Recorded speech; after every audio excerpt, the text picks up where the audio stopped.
This is video 27 in the series on concrete slabs,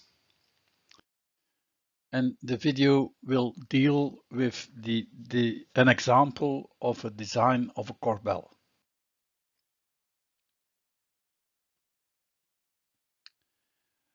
Suppose that we have a corbel which has to withstand a load of 500 kilonewton vertical and 50 kilonewton horizontal. The corbel is 600 millimeters high and 400 millimeters wide. The vertical force is acting at a distance of 400 millimeters from the face of the column. The support is 200 by 200 millimeters and it's 20 millimeters in depth. The width of the corbel is then 400 millimeters. The effective corbel width, that's the width that where we can really count on for the resistance of the corbel, is the 200 millimeters, which is the width of the support, plus 2 times concrete cover, plus 2 times a diameter of the tie reinforcement. We estimate this diameter at 20 millimeters because this is just an estimate, so it doesn't matter a lot. So the effective width of the corbel is 320 millimeters. So we will do the calculations with 320 millimeters, which is smaller than 400, and at that point we are safe. So this is the width of the support, the concrete cover, and the rebar diameter of the tie. The horizontal force must be bigger than 1/5 of the vertical load, and so the horizontal load is should be bigger than 100 kilonewton. It was 50, so we take it 100 because that's the minimum value that we have to take into account.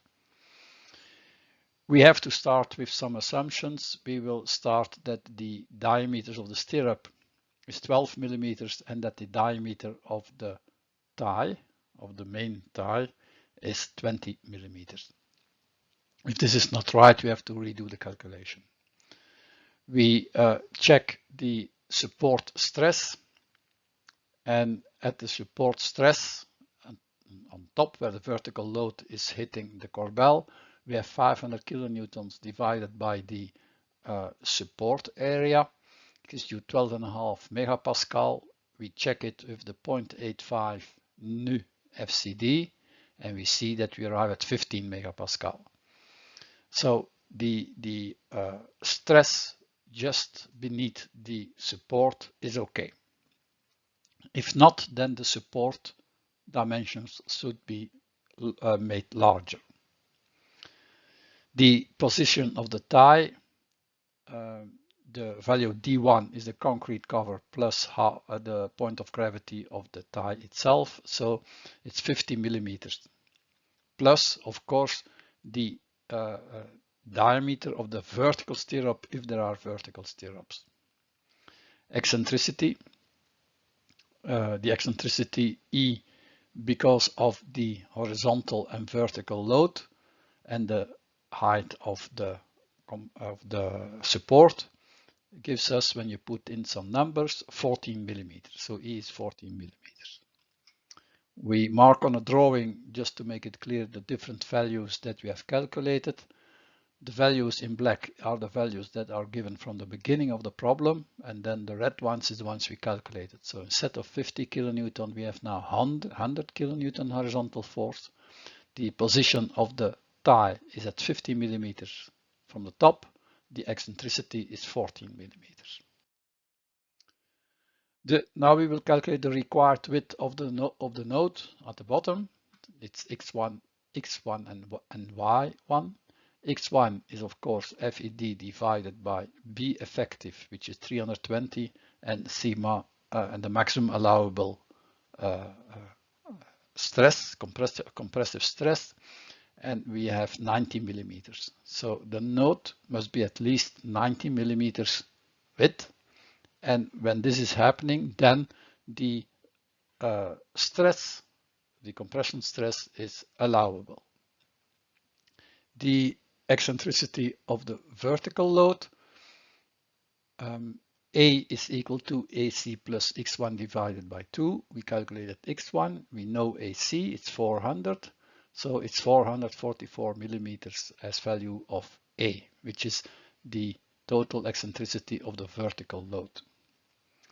The force in the tie, we take a rotation equilibrium at the node.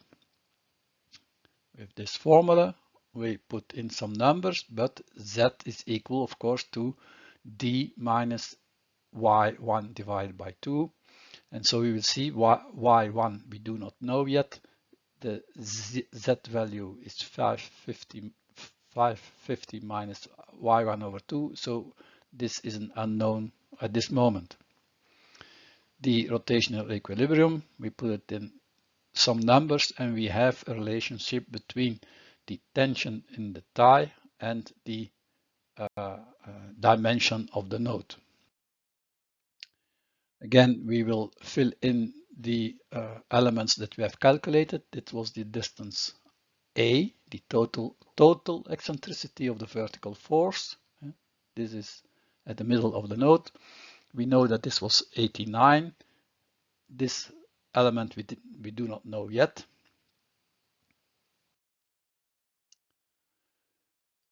Then this was the first equation that we had. And then we are looking for a second equation, which is the required length of the node so that this node is fulfilling the maximum allowable compressive strength. We put in some numbers and we have a second equation which is giving us a relation between FTD, the maximum tensile force in the tie, with the height of the node.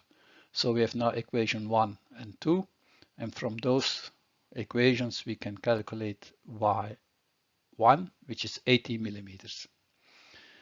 And when Y1 is 80 millimeters, we calculate the total tension force in the tie, which is 549 kilonewton.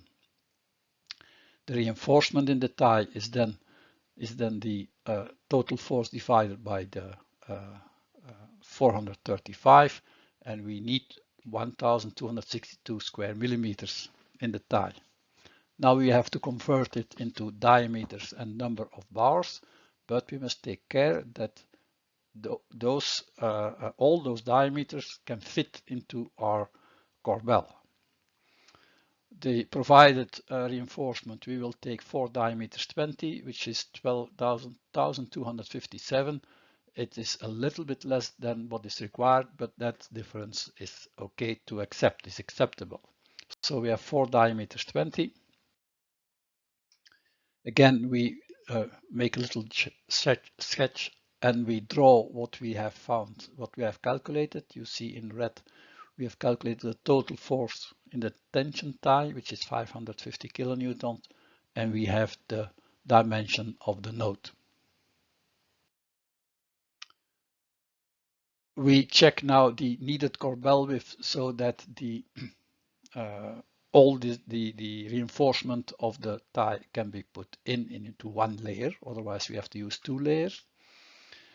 Then we see that 2 times the concrete cover plus the distance between the rebars plus the number of rebars times the diameter of the rebar must be smaller than the width of the corbel. We put in some numbers and this is okay. So we can put the 4 diameters 20 can easily be put into the width of the existing corbel. The effective depth set we calculated by taking the effective depth D, 550, minus Y1 divided by 2, which gives us 540 millimeters. The validity of the method, we have to check Z0. First we calculate Z0, which is Z 510 times AC plus the eccentricity divided by A plus the eccentricity gives us 461 millimeters. Then we check, is it a D or a B zone? AC must be smaller than Z0 or 400 must be smaller than 461. So we are very clear in a D zone. so in a Corbel situation. And the strut angle tangent theta must be situated between 1 and 2.5. And we see that the tangent theta is Z divided by AO plus E, A plus E, and it equals to 1.1. So this is okay. We've got now the Z0 value 461, the D value 550. Now it's clear. And the Z value was 510. The reinforcement for a short, we have two types, a short corbel or a long corbel. It means this is the short corbel, then AC is smaller than H over 2, and a long corbel AC is larger than H over 2, but smaller than H. We see 400 should be smaller than 300, so it is not a short corbel, but a long corbel, because 400 is larger than 300. So it means that we have vertical stirrups. But if it's a short corbel, we have horizontal stirrups. The tension in the vertical stirrups is given by this formula, and we arrive at 133 kilonewton. This is the tension in the vertical stirrups together, all the vertical stirrups together.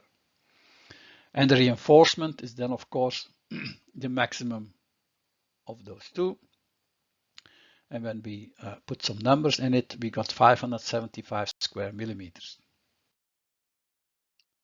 The number of stirrups with 2 legs, then the number of stirrups times 2, because we have 2 legs per stirrup, times P times the diameter squared divided by 4.